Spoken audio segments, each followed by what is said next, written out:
This channel does not promote any violent, harmful, or illegal activities. All content provided by this channel is meant for an educational purpose only. নমস্কার, শুরু করছি news express TV 9 Bangla. Lima রয়েছে আপনাদের সঙ্গে। নজর এই মুহূর্তে বড় খবরের দিকে।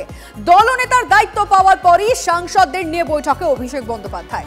দিল্লিতে অভিষেকের বৈঠকে শতাব্দী রায়, কাকলি ঘোষ দস্তিদার কেউ কি গড়হাজির ছিলেন? কি বিষয় নিয়ে আলোচনা হলো?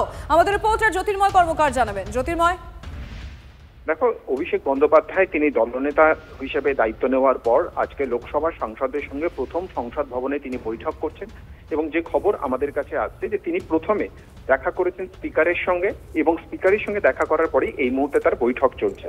মূলত সংসদে কিভাবে কাজ করতে হবে এমপিদের সেই তারই রূপরেখা তিনি বেঁধে দিচ্ছেন। এর পাশাপাশি যেটা গুরুত্বপূর্ণ বিষয়, তিনি যখন বৈঠক করছেন এই বৈঠকে একমাত্র এই মুহূর্তে উপস্থিত নেই কল্যাণ বন্দ্যোপাধ্যায়। সকাল থেকে তার দিকেই নজর ছিল যে অভিষেকের এই পূর্ব নির্ধারিত বৈঠকে তিনি থাকেন কিনা, কিন্তু তৃণমূলের সূত্র থেকে যে খবর আমরা পাচ্ছি যে আগেই তিনি অভিষেক বন্দ্যোপাধ্যায়কে জানিয়ে দিয়েছেন যে যেহেতু তার আজকে সুপ্রিম কোর্টে হিয়ারিং রয়েছে সেই কারণে আজকের বৈঠকে তিনি থাকতে পারছেন না।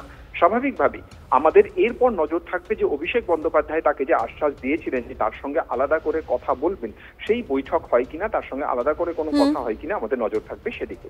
ধন্যবাদ জ্যোতির্ময়।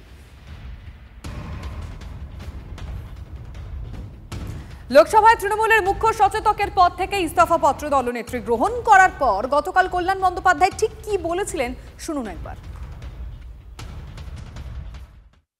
যা কিছু হয় ভালোর জন্য হয়, ভগবান যা করে সব ভালো। আমি গ্রেটফুল যে পার্টি আমার সবাই ভালো থাকুক, সবাই সুন্দর করে করুক, সবাইকার প্রতি শুভেচ্ছা। আমার চেয়ে বেটার পারফরমেন্স নিশ্চয়ই এরা করবে, প্রমাণ করে দেবে যে আমি ইনকম্পিটেন্ট ছিলাম। আমি এইটাই অন্তত চাই। পরবর্তী যারা আসে তারা যদি ভালো করে করে তাহলে ভালো। আসছে পরে খবরে।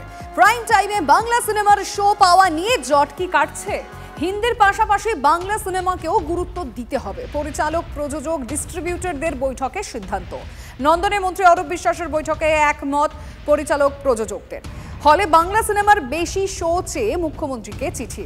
দেব প্রসেনজিৎদের চিঠির পরই সব পক্ষকে নিয়ে বৈঠক অরূপের। ডিস্ট্রিবিউটররা সিদ্ধান্তের কথা মানবেন তো? খুব ফ্রুটফুল একটা মিটিং হয়েছে, সবাই সহমতকে বাংলা ছবিকে প্রাইম টাইম দিতে হবে এবং সবকটা হলকে বাংলা ছবি চালাতে হবে।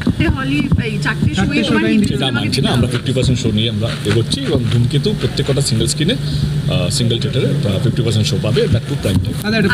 মাল্টিপ্লেক্সে 50%। মাল্টিপ্লেক্সে দেখো, মাল্টিপ্লেক্সে কোনদিন সমস্যা হয় না, তাদের 5টা-6টা স্ক্রিন থাকে। বাংলা সিনেমাকে যখন একটা কেউ ভালোবেসে বানাচ্ছে বাংলা ভাষায়, তাকে বাংলাতে একটা জায়গা দিতে হবে, তখনই সেইটার প্রমাণপত্রটা তার পরে পাওয়া যাবে। তো জায়গাটাই যদি সে না পায় তাহলে প্রমাণটা সে দেখাবে কি করে? অরুণদা এটাকে ডেফিনেটলি মিডিয়েট করেছেন এবং অনেকটা একটা ক্লোজারের জায়গায় এসছে এই সমস্যাটা। তবে এটা আমি এখনও বলবো যে ইমপ্লিমেন্টেশন যেভাবে হবে দেখব, তারপরে নিশ্চয়ই আমরা খুব খুশি হব যে ইমপ্লিমেন্টেড হয়ে গেলে। তবে উনি একটা ডিসিশন দিয়েছেন এবং আমার মনে হয় সবাই মিউচুয়ালি আমরা এটাতে এগ্রি করে এটাতে সলভিংয়ের দিকে গেছি।